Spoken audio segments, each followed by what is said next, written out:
Welcome to Gaming Horizon's video review of Conker Live and Reloaded for the Xbox. When Rare released Conker's Bad Fur Day on the Nintendo 64, they took an M rating at random. Poop jokes, fart gags, movie parodies, vomit, drunkenness, and foul language were rampant. But somehow Rare was able to put it all together and produce one last great game for the Nintendo 64. Now, after several years in development and numerous delays, Rare has brought back Conker for a go on the Xbox. Conker Live and Reloaded is essentially two games in one, a remake of the original Bad Fur Day, and an all-new multiplayer game that can be played via Xbox Live. It's a solid package, but the original game hasn't aged very well, and Rare did very little to change its poor pacing. The multiplayer aspect has tons of content and interesting gameplay, but its steep learning curve and poor balance keep it from becoming truly enjoyable. Live and Reloaded's biggest strength is its story, which is hilarious. It's impossible to condense, but here goes. Conker, a red squirrel, goes out for a night on the town, gets pissed drunk, lost on his way home, and ends up with the king trying to catch him so Conker can be used to replace the missing leg on his table.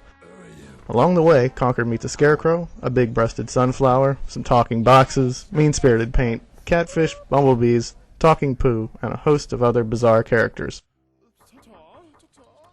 The single-player campaign lasts about 10 hours and is essentially divided into two parts. The first half is a standard platformer where you'll solve puzzles and engage in light combat, while running, jumping, and climbing through the cartoon-like world.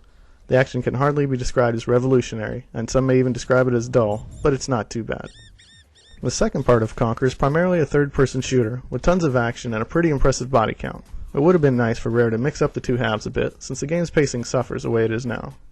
In the game, a good portion of the first half is spent figuring out what the heck to do next, leaving you to wander around until you find it, a problem that could have been lessened with some of the later firefights tossed in between the platforming areas. The multiplayer mode offers up a boatload of options, including co-op, system link, split screen, and of course Xbox Live. If you don't have friends that want to play, and you don't have Live, there are even bots you can play against.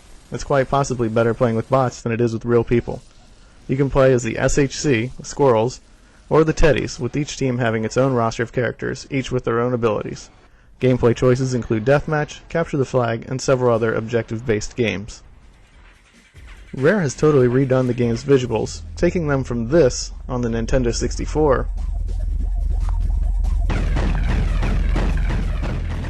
to this on the Xbox.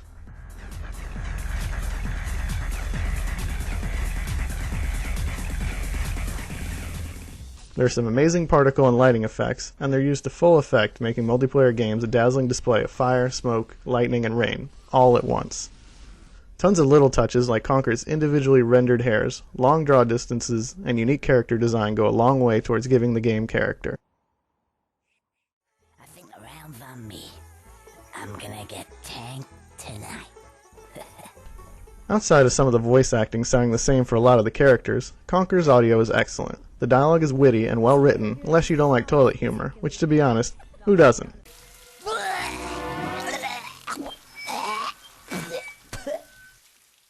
It has lost quite a bit of its shock value over the years, but there will be more than one time when you find yourself saying, "I can't believe you just said that!"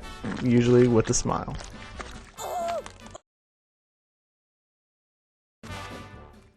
Live and Reloaded doesn't have a large number of faults, but the faults it does have are rather significant. First of all, the controls and camera don't show the fruits of 4 years of tweaking. The camera must constantly be moved, and it's far too easy to get turned around heading the wrong way when the camera wildly swings around. Climbing down off ledges, buildings, and ladders is also incredibly frustrating, as is repeatedly dying because the camera was so low you couldn't see there was a pointless jump ahead of you. The problem is further exacerbated by sluggish controls, whose slow response time hinder any chance one has of recovering from an error. Conker also has a tendency to slide after you've released the analog stick, which means you can look forward to lots of cheap deaths and frustrating falls.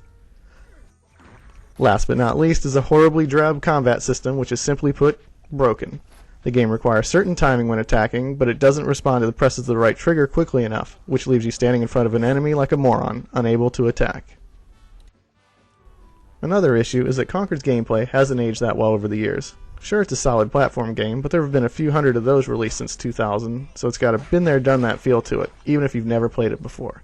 The levels that parody movies used to be quite amusing, but after storming the beach at Normandy a la Saving Private Ryan and a dozen World War II games and enduring countless Matrix parodies on TV and in the movies, they just aren't impressive anymore. Last but not least is the multiplayer mode, which isn't all bad, but it's not what everyone hoped it would be. There's a rather steep learning curve when playing online, and since there's no way for newbies to get together, you'll likely find yourself dying a ton to start off with, probably at the hands of someone with a rocket launcher, which leads to the next issue, a lack of balance. Demolitionists rule the maps, killing people with these, spawn camping, and generally making everyone's life miserable. It's very difficult to snipe, and it's tough to see if you're actually hitting someone with mid-range weapons, so they aren't a great choice either.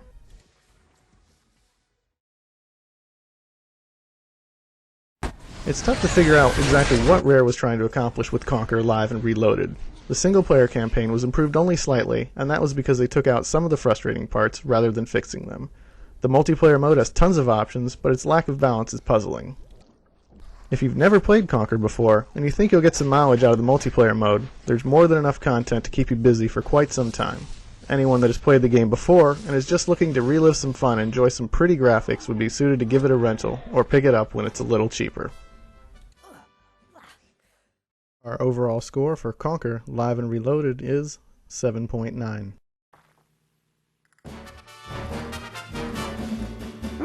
Seems to be filled up with poo.